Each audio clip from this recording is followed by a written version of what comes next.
Marlène et Jean-Claude sommes très heureux de te présenter une émission très spéciale afin de comprendre les faits d'actualité. Merci pour ta fidélité. Merci de nous recevoir encore à ton domicile et de découvrir ensemble la parole de l'Éternel. Aujourd'hui, notre thème est le test. La référence biblique se trouve au livre de Genèse, chapitre 2,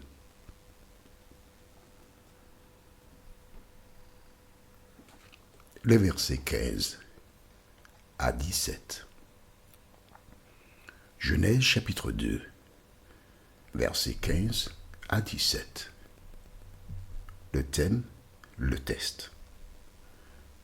Avant de l'aborder, recherchons la présence du Saint-Esprit. C'est le cœur contrit, Seigneur, que nous nous approchons de ton trône de grâce, afin que le Saint-Esprit nous conduise dans toute la vérité. Merci de nous aider à comprendre la parole. Au nom de Jésus, pour ta gloire éternelle. Amen. Le décor a été planté. Rappelle-toi, nous sommes dans la série « Connaître la vérité ».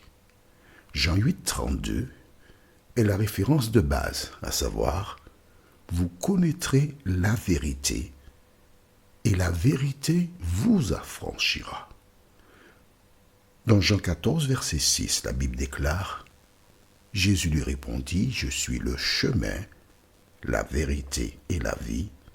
Nul ne vient au Père que par moi. » Quand tu lis « Vous connaîtrez la vérité et la vérité vous affranchira », il faut appliquer le code. Le code, c'est « Jésus est la vérité ». Donc tu lis ainsi « Vous connaîtrez Jésus et Jésus vous affranchira ». Alors, comment on connaît Jésus? C'est seulement par la parole. La Bible, elle nous permet d'avoir une approche, mais à travers les expériences de la vie, il nous parle et nous dirige. Maintenant que nous savons qui est Dieu, nous savons aussi les différents attributs du Créateur. Nous avons vu certains codes. Nous allons maintenant découvrir la situation du monde. Dieu créa le monde, la Bible déclare en 6 jours. Tout ce qu'il y a là sous tes yeux a été créé par Dieu. Et à partir de ce qu'il a établi, les hommes ont transformé. Ils ont fait des véhicules, ils ont fait des maisons telles que nous les connaissons, etc. Mais quelle que soit la chose qui est réalisée, c'est à partir de ce que Dieu a mis en place dès la création du monde. Un monde qui était, je ne dirais pas parfait, mais qui était complet. Tout ce qu'il fallait à l'homme. Quand tu regardes le corps humain ou même des animaux, tu vois qu'il n'y a aucun, je dis bien aucun organe qui soit inutile dans l'homme. Il y a quand même une question que je poserai à Dieu un jour. Chez les Arabes et les Juifs, ils font ce qui s'appelle la circoncision. La peau qui recouvre le gland qu'on coupe 8 jours après la naissance de l'enfant. Pas 7 ni 5, etc. 8 jours. Dieu a établi cela. Je reste convaincu que c'est un moyen pour interpeller les scientifiques afin qu'ils sachent qu'en ce temps-là, des personnes nomades dans un désert ne pouvaient pas, à aucun moment, savoir que cela était impossible avant. Pourquoi a-t-il mis donc cette peau qui recouvre le gland? Je ne sais pas. Mais cette question, je l'ai à l'esprit. Bien sûr, des scientifiques expliqueront. mais c'est lui qui sait. Quand il a tout achevé, il y plaça Adam, et un peu après il cria Ève, et il donna un ordre. Cet ordre, nous le trouvons dans Genèse chapitre 2, les versets 15 à 17. Que dit la parole? L'Éternel Dieu prit l'homme et le plaça dans le jardin d'Éden pour le cultiver et pour le garder. L'Éternel Dieu donna cet ordre à l'homme.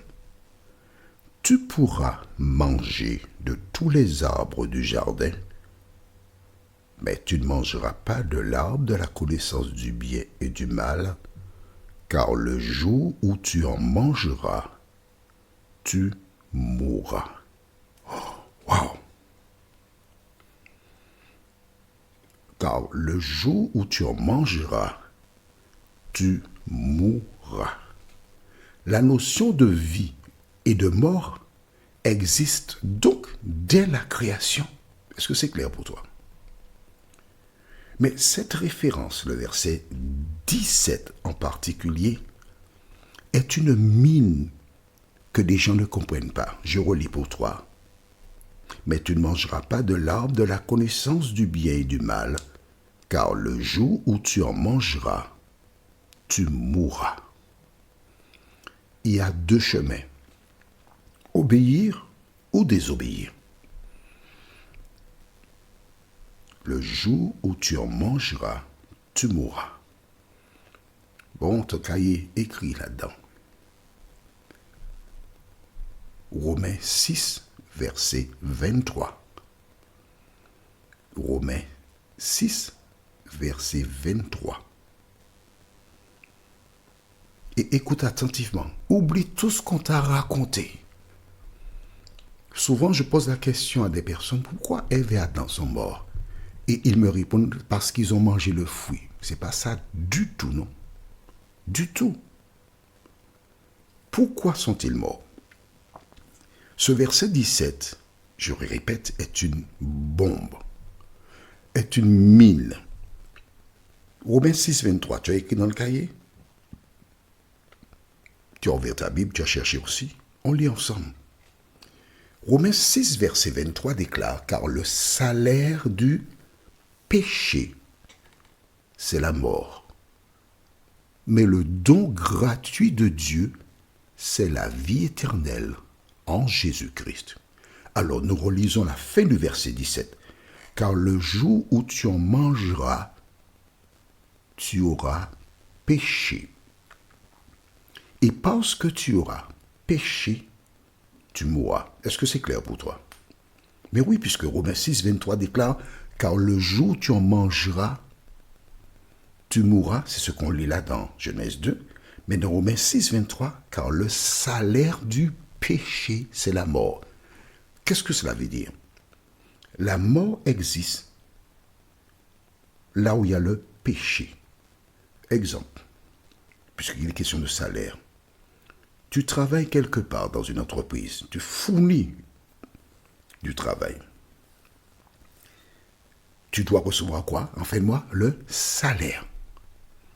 En clair, Dieu dit à Ève et Adam, le jour où tu mangeras le fruit, tu auras péché. Parce que tu as péché, tu vas mourir. La question est de savoir qu'est-ce que le péché. Alors, les gens te diront, parce que, regarde bien, c'est le salaire du péché qui donne la mort. La définition du péché, qu'est-ce que c'est? Nous l'avons déjà vu dans le code. Écrit dans le cahier. 1 Jean 3, verset 4. 1 Jean 3, verset 4.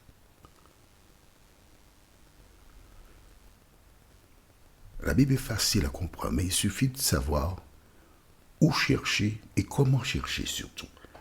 1 Jean 3, verset 4 déclare « Quiconque pêche transgresse la loi, et le péché est la transgression de la loi. » Nous revenons donc dans Genèse chapitre 2, le verset 17.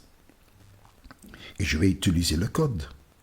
Car le jour où tu en mangeras, tu auras péché ou encore tu auras transgressé la loi, Et parce que tu as transgressé la loi, tu vas mourir.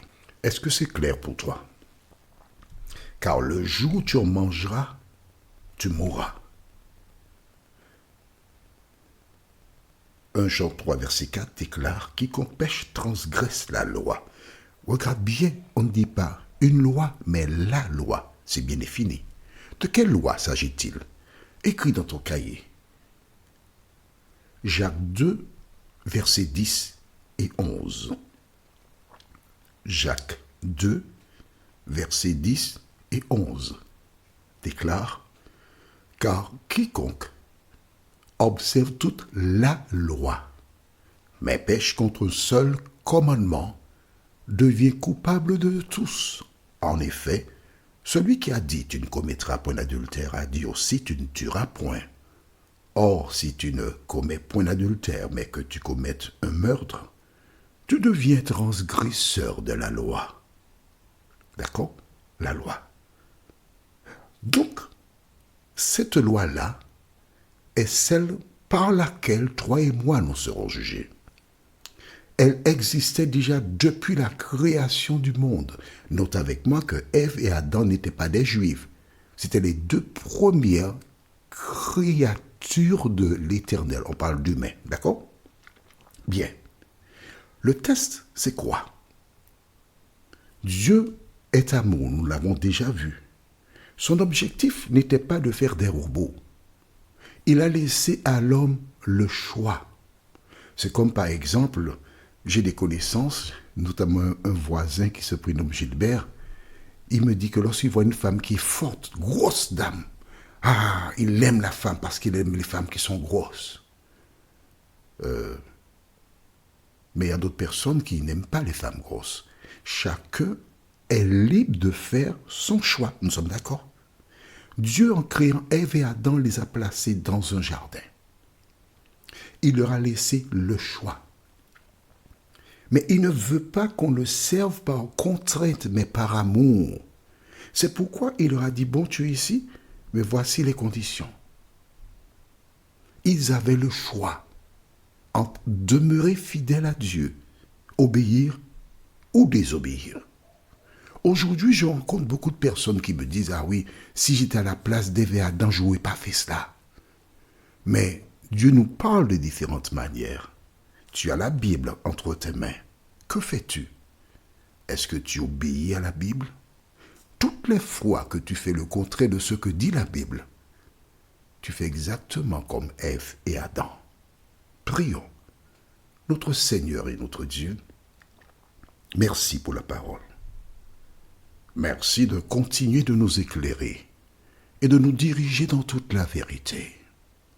Merci parce que nous savons pourquoi Ève et Adam sont morts. Ils ont fait un choix. En désobéissant, ils ont rejeté Dieu. Or, tu déclares dans la parole, tu n'auras pas d'autre Dieu devant ma face. L'ennemi est venu et ils ont choisi son discours. Seigneur, aujourd'hui encore, le même ennemi nous incite à faire le contraire de ce que nous lisons dans la parole. Merci d'ouvrir nos yeux, nous t'en prions, au nom de Jésus pour ta gloire éternelle. Amen. Notre prochaine étude sera les jours. Nous lirons successivement dans Genèse chapitre 1, les versets 5, Genèse 1, verset 5, verset 8, verset 13, verset 19, 23 et 31. En attendant de nous retrouver, il ne me reste qu'à te souhaiter tout ce qu'il y a de meilleur et n'oublie surtout pas qu'il me tarde de te retrouver. Nous sommes parvenus au terme de notre réflexion. Si d'aventure tu as une question, il te suffit d'envoyer un message par le biais de WhatsApp au numéro suivant, plus 596 696 88 93 93.